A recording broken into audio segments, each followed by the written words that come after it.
People prefer to keep their faces turned inward toward the campfire, not outward toward the immense darkness revealed by the campfire. And the bigger you build the campfire of metaphor, the more darkness you reveal outside of its domain. So if ever there was an argument for open-endedness and defocusing on closure, it would be the linguistic enterprise, I think. Now, in terms of occult and spiritual traditions, the admonition to awaken always seems to imply that higher consciousness is approached through an expansion of clarity and awareness. And that seems obvious. I don't argue with it as a rationalist. But as somebody who has run the edges, I've noticed something somewhat counterintuitive to that teaching. And it's this. It's that to contact the cosmic giggle, to have the flow of casuistry begin to give off synchronistic ripples, white caps in the billows of the coincidental ether, if you will.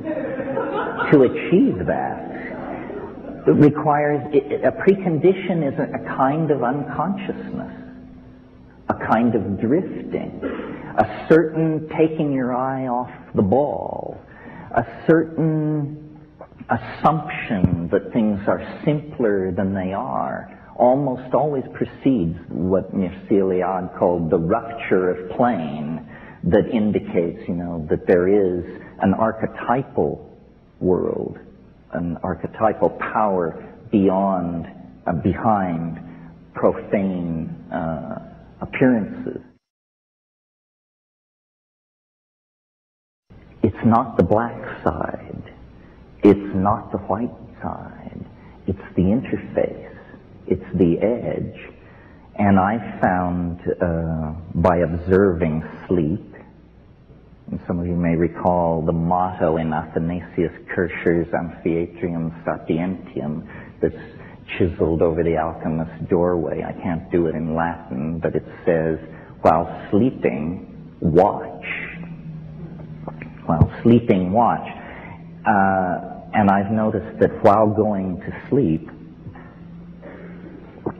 there is a barrier, a place in the process of going to sleep that is like a mercurial edge. It's a river. It's a zone of hypnagogia. You often pass through it post-orgasm. It's a place of drifting amoeboid colored after-image lights, and then true hallucination, images, strange, transcendental or transpersonal images. Well, so far in the context of pursuing this extended metaphor about sleep, I've talked basically, essentially about the individual's relationship to the concept, to the fact. But there's also a social or a political, a species-wide implication. It occurs to me that at any given moment, because of the way the planet is as a thing, some considerable percentage of human beings are asleep, always, and many are awake. And so if the world soul is made of the collective consciousness of human beings, then it is never entirely awake. It is never entirely asleep. It exists in, I guess you can hear me. It exists in some kind of indeterminate zone.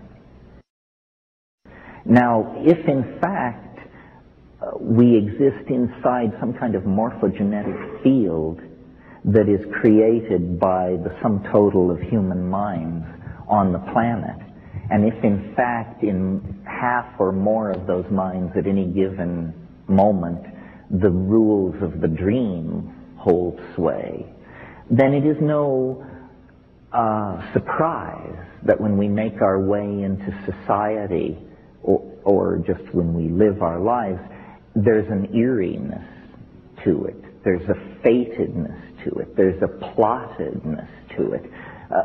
We are inside some kind of engine of narrative.